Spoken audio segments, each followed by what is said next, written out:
Kharif season లో అధిక దిగుబడి వస్తుందని చేగుంట మండలం రుక్మాపూర్ గ్రామంలో రైతులకు సీడ్ కంపెనీ వారు ప్రయోగాత్మకంగా వరి విత్తన రకం 45-47 కంపెనీ వారు రైతులకు చెప్పడంతో సుమారు 40 మంది రైతులు దాదాపు 100 ఎకరాల్లో విత్తనం వేశారు. దిగుబడి రాకపోవడంతో చేతికి వచ్చే సమయంలో పంట ఎండిపోవడం, గొలలు రాకపోవడం వల్ల నిండా మునిగారు. ఖరీఫ్ సీజన్ లో అధిక దిగుబడి వస్తుందని సీడ్ కంపెనీ వారిని నమ్మించినందుకు కన్నీళ్లు మిగిలాయని రైతులు ఆవేదన వ్యక్తం చేశారు. ప్రయోగాత్మకంగా దొడ్డు రకం విత్తనమని కంపెనీ వారు చెప్పి ఇచ్చారని రైతులు తెలిపారు. పంట కోతకు వచ్చే సమయంలో వారిని కొన్ని పొలాల్లో 1-2 పిలకలు మాత్రమే వచ్చాయని, మరికొంతమంది రైతుల పొలాల్లో మాత్రం మొత్తం పంట ఎండిపోయిందని రైతులు తెలిపారు. లాభం రావటం దేవుడెరుగు, కానీ కనీసం పెట్టిన పెట్టుబడి దిగుబడి కూడా రాకపోవడంతో రైతులు కన్నీరు పెట్టారు. ఎవరికి చెప్పాలో ఏం చేయాలో అర్థం కాక రైతులు వ్యవసాయ అధికారులకు చూపించిన విత్తనాల ప్రాబ్లం అని తెలిపారు. ఒక్కో రైతు ఎకరాకు సుమారు 25,000 నుంచి 30,000 వరకు ఖర్చు చేశారు. ఈ నకిలీ విత్తనాల పట్ల రుక్మాపూర్ గ్రామంలో 40 మంది రైతులకు సుమారు 20 లక్షల వరకు నష్టం కలిగిందని రైతులు ఆవేదన వ్యక్తం చేశారు. విత్తనాలు ఇచ్చిన సీడ్ కంపెనీ సూపర్వైజర్ ఫోన్ లేపటం లేదని, కనీసం మళ్లీ గ్రామానికి కూడా రావటం లేదని, ఈ విత్తనాల వల్ల తీవ్రంగా నష్టపోయామని అధికారులకు, పోలీసులకు రైతులు ఫిర్యాదు చేశారు. పిలకలు తక్కువగా వస్తున్నాయని సూపర్వైజర్ కు ఫోన్ చేస్తే అతను చెప్పిన మందు కొనుగోలు చేసి పొలానికి పిచికారీ చేశామని, దీంతో పంట పూర్తిగా మారిపోయిందని గ్రామానికి చెందిన మేకల శ్రీనివాస్, గణేష్, లక్ష్మి, రామచంద్ర, మోహన్ అనే రైతులు లబ్బోదిబ్బోమన్నారు. సదరు విత్తన కంపెనీపై చర్యలు తీసుకుని న్యాయం చేయాలని రైతులు కోరుతున్నారు. సీడ్ గొడ్లు ఎక్కువ వెళ్తాయని నర్సులు తెచ్చి రమేష్ ఇంటికాడ ఇచ్చి వెళ్ళిండు. క్వింటాల్కు 30 కిలోలు, ఎకరాకు 30 క్వింటాలు వెళ్తాయి అన్నాడు.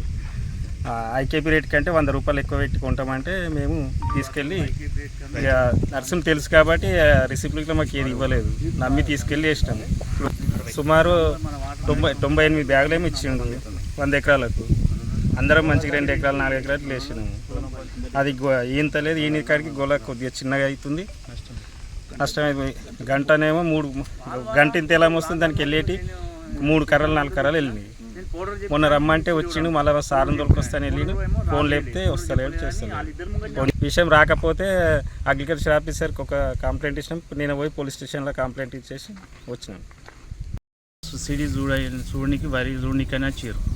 అంటే ఇక్కడ నేను దోలుకొచ్చి నేను చూపిస్తే వరి నుంచి చాలా మంచిగా ఉన్నది, మీ తమ్మిన దానికన్నా నీదే మంచిగా ఉన్నది అని వెంటనే ఇమీడియట్లీ అయితే ఏదో తెగుళ్ళు వచ్చినట్టుగా, అంటే నువ్వు ఏది మార్షల్ ఒకటి అది ట్రాస్టల్ మందు, పురుగు మందు అవి కొట్టమని చెప్పిండు.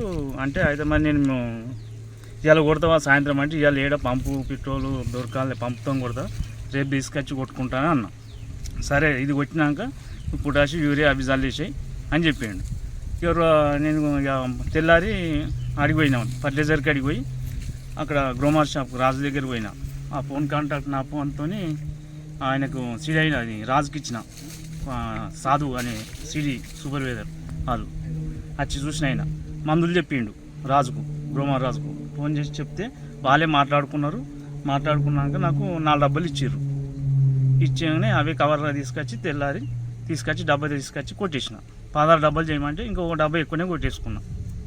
ఈ 2 ఎకరాల చిల్లరకు 16 డబ్బాలు తెల్లారి అయితే 2 రోజులకు వచ్చి ఇక నీళ్ళు ఇచ్చి పెట్టిన. అప్పటికే నీళ్ళు మామూలుగా ఉండాలని నీళ్ళు బంద్ పెట్టి అయితే నేను మళ్ళీ పొటాషియం యూరియా కొట్టిన తెల్లారి పొటాషియం యూరియా వేసుకొచ్చి వేసే వరకు మొత్తం నాకు చేతులు నోరు రాలేదు చూసేవారు. అవే సంచులు తీసి తమ్మికి చల్లేసిన, తమ్మిన వారికి ఒక్కొక్కరికి 550-600 ఇచ్చి వేయించిన. ఇది లైన్లు ఇవి నాటు ఒక్కొక్క కైకి ఒక మనిషికి 5 దుక్కి సంచులు చల్లిన నాటప్పుడు. 4 మళ్ళీ 5 కలుపు కలిసినాక 4 యూరియా 3 దుక్కి తిరగలేదని అట్లా చల్లిన. అంటే ఎక్కువనే అయినాయి మరి, అంటే 50-60 వేల దాకా అయినాయి, 50-55 వేల దాకా అయినాయి ఎకరాకు. నర్సింహులు ఇచ్చిండు సీడి. ఏం కాదమ్మా, మంచిగా వెళ్తే 30-40 వెళ్తే సంచలాన్ని నడిపిస్తాను, అదేం మంచిగా లేదు. ఓరి లాస్ అవుతున్నాం. మరి పెట్టుబడి ఏమి ఇస్తాడో, మరి ఇవన్నీ ఎట్లా వేస్తాడో ఇంకా అతను. మేము రైతులకు ఇట్లా వేస్తే ఎట్లుంటుంది మరి, ఏ రకం ఇది ఆలయాలే. ఇక మగదాన్ని చిరుసీడి 90 ఎకరాలకి ఇచ్చిండు. మరి ఇక అది ఎట్లా వేస్తాడో, అది ఏం మంచిగా లేదు. మరి అది మస్తు పెట్టుబడి అయింది, ఇప్పటికే 30-40 వేలు కావచ్చు, ఎక్కువనే అయింది. 2 ఎకరాల దాకా వేసుకున్నాం, వేసిరు నుంచి.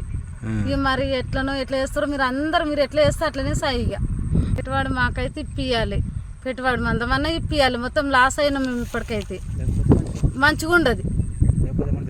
అప్పులు అయినాం ఏదైనా తెచ్చుకొని తాగేసి వస్తాం.